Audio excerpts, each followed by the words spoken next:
यहाँ पर से दूसरा अध्याय शुरू होता है, जो गीता का सार है, जो कृष्ण द्वारा अर्जुन को गीता का उपदेश दिया गया है। उसका उल्लेख इस प्रकार से है। संजय उवाच तम तथा कृपयाविष्टं श्रुपूर्णा कुलेक्षणं विसिदंतमिंदम वाक्यमुवाच मधुसूदन। अर्थात संजय ने कहा, करुणा से व्याप्त शोक युक्त अश्रुपूरित नेत्रों वाले अर्जुन को देखकर मधुसूदन कृष्णा ने ये शब्द कहे। तात्पर्य, भौतिक पदार्थ के प्रति करुणा, शोक तथा अश्रु से ये सब असली आत्मा को न जानने के लक्षण हैं। शाश्वत आत्मा के प्रति करुणा ही आत्म साक्षात्कार है। इस श्लोक में मधुसूदन शब्द महत्वपूर्ण है।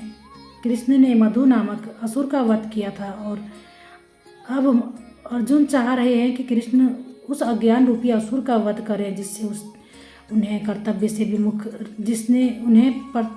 से विमुख रखा है। यह कोई नहीं जानता कि करुणा का प्रयोग कहाँ होना चाहिए। डूबते हुए मनुष्य के वस्त्रों के लिए करुणा मूर्खता होगी। अज्ञान सागर में गिरे हुए मनुष्य को केवल उसके बाहरी पहनावे अर्थात स्थूल शरीर की रक्षा करके नहीं बनाया जा सकता है। जो इसे नहीं जानता और बाहरी पहनावे के लिए शोक करता है, वह शूद्र कहलाता है।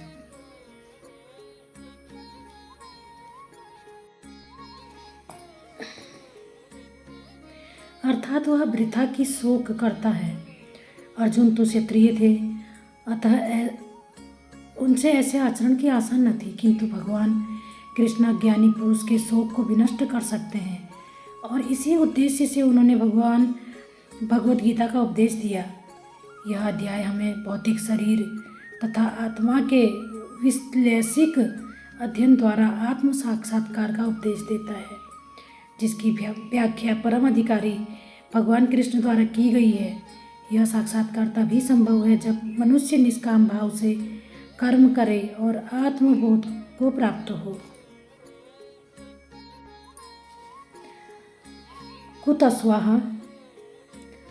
कुतस्वा कस्मलमिदं विस्मये समुपस्थितम् अनार्यजुष्ट मस्वगर्य मम कीर्तिकर्मर्जुन। अर्थात श्री भगवान ने कहा, हे अर्जुन, तुम्हारे मन में यह कलमश आया कैसे? यह उस मनुष्य के लिए तनिक भी अनुकूल नहीं है जो जीवन के मूल्यों को जानता हो। इससे उच्च लोक की नहीं अपितु अपसय की प्राप्ति होती है। तात्पर्य, श्री कृष्ण तथा भगवान अभिन्न है, इसलिए श्री कृष्ण को संपूर्ण गीता में भगवान ही कहा गया है। भगवान परम सत्य की पराकाष्ठा है। परम सत्य का बोध ज्ञान की 3 अवस्थाओं में होता है। ब्रह्मा या निर्विशेष सर्वव्यापी चेतना, परमात्मा या भगवान का अंतर्यामी रूप जो समस्त जीवों के हृदय में है, तथा भगवान या श्री भगवान कृष्ण श्रीमद् भागवत में 1-2-11 श्लोक में परम सत्य की यह धारणा इस प्रकार बताई गई है।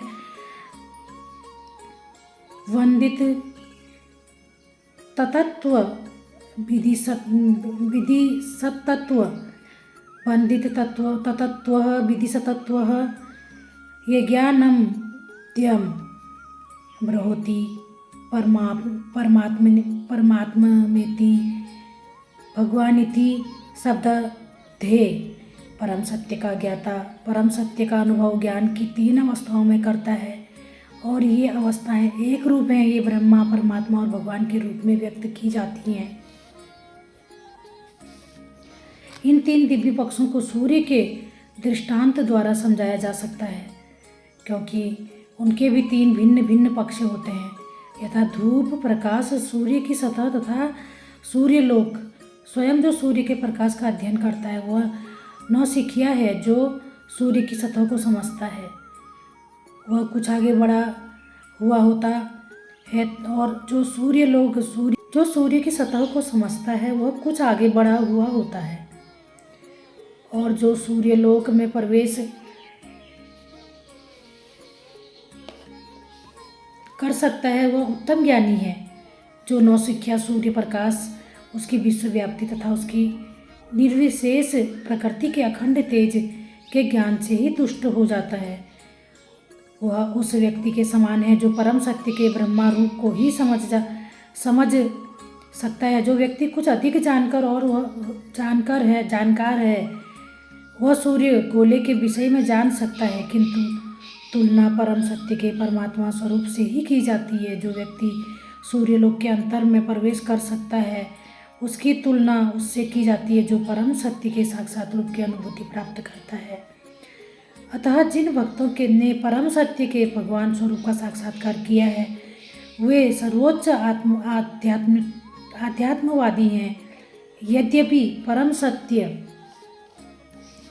के अध्ययन में रत सारे विद्यार्थी एक ही विषय के अध्ययन में लगे हुए हैं। सूर्य का प्रकाश, सूर्य का गोला तथा सूर्यलोक की भीतरी बात है। इन तीनों को एक दूसरे से विलग नहीं किया जा सकता है।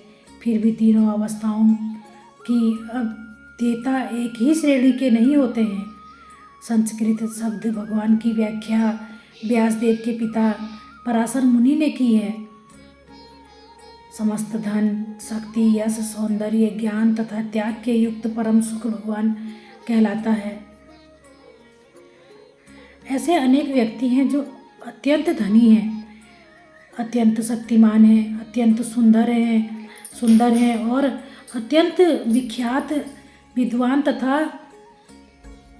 विरक्त भी हैं, किंतु कोई साधिकार यह नहीं कह सकता कि उसके पास सारा धन, शक्ति आदि है। एकमात्र कृष्ण ही ऐसा दावा कर सकते हैं, क्योंकि वे भगवान हैं। ब्रह्मा, शिव तथा नारायण सहित कोई भी जीव कृष्ण के समान पूर्ण ऐश्वर्यवान नहीं है।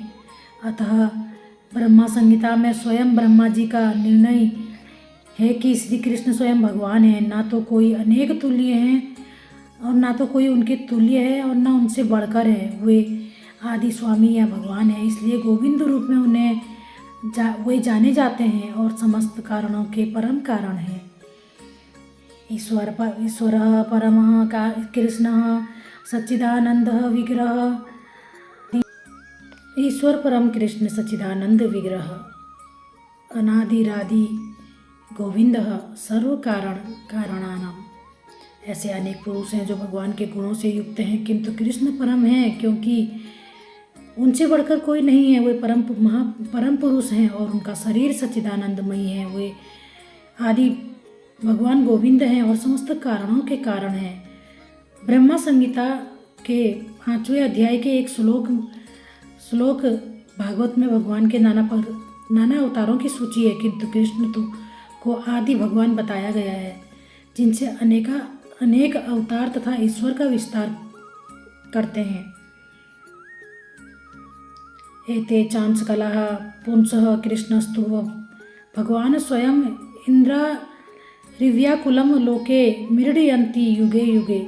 यहाँ पर वर्णित सारे अवसरों की सूचियाँ या तो भगवान की अंश कलाओं अथवा पूर्ण कलाओं की है, किंतु कृष्ण तो स्वयं भगवान है। भागवत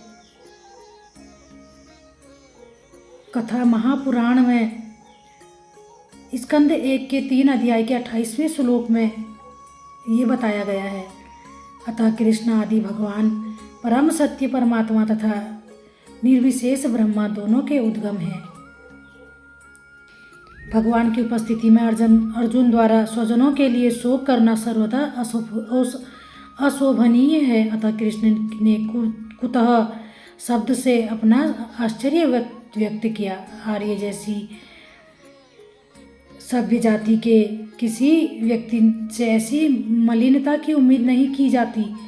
आर्य शब्द उन व्यक्तियों पर लागू होता है जो जीवन के मूल्य को जानते हैं और उनकी सभ्यता आत्म साक्षात्कार पर निर्भर करती है। देहात्म बुद्धि से प्रेरित मनुष्य को यह ज्ञान नहीं रहता कि जीवन का उद्देश्य परम सत्य विष्णु या भगवान का साक्षात्कार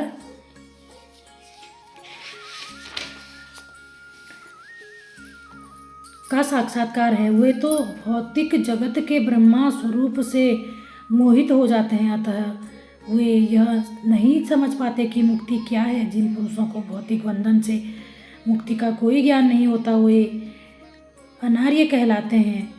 यद्यपि अर्जुन क्षत्रिय थे, किंतु युद्ध से विचलित होकर वह अपने कर्तव्य से गुमराह हो रहे थे। उनकी यह कायरता अनार्यों के लिए ही शोभा देने वाली हो सकती है। कर्तव्य पथ से इस प्रकार का विचलन न तो आध्यात्मिक जीवन में प्रगति करने में सहायक बनता है और न ही इससे इस संसार में ख्याति प्राप्त की जा सकती है। भगवान कृष्ण ने अर्जुन द्वारा अपने स्वजनों पर इस प्रकार की करुणा का अनुमोदन किया।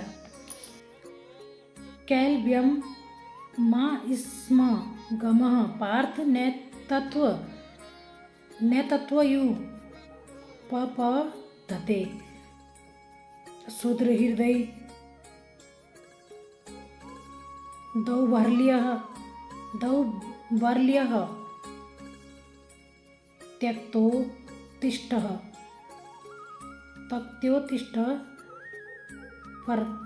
परंतप, अर्थात हे प्रथापुत्र,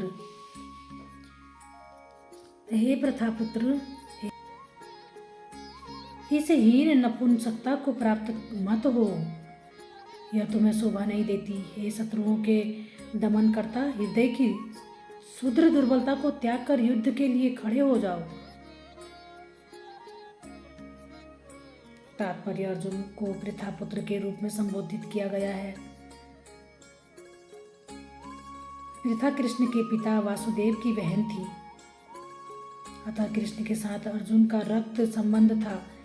यदि क्षत्रिय पुत्र लड़ने से मना करता है तो वह नाम का क्षत्रिय है, और यदि ब्राह्मण पुत्र अपवित्र कार्य करता है तो वह नाम का ब्राह्मण है। ऐसे क्षत्रिय तथा ब्राह्मण अपने पिता के अयोग्य पुत्र होते हैं, अतः कृष्ण नहीं चाहते थे कि अर्जुन अयोग्य क्षत्रिय पुत्र कहलाए। अर्जुन कृष्ण के घनिष्ठ मित्र थे और कृष्ण प्रत्यक्ष रूप से उनके रथ का संचालन कर रहे थे।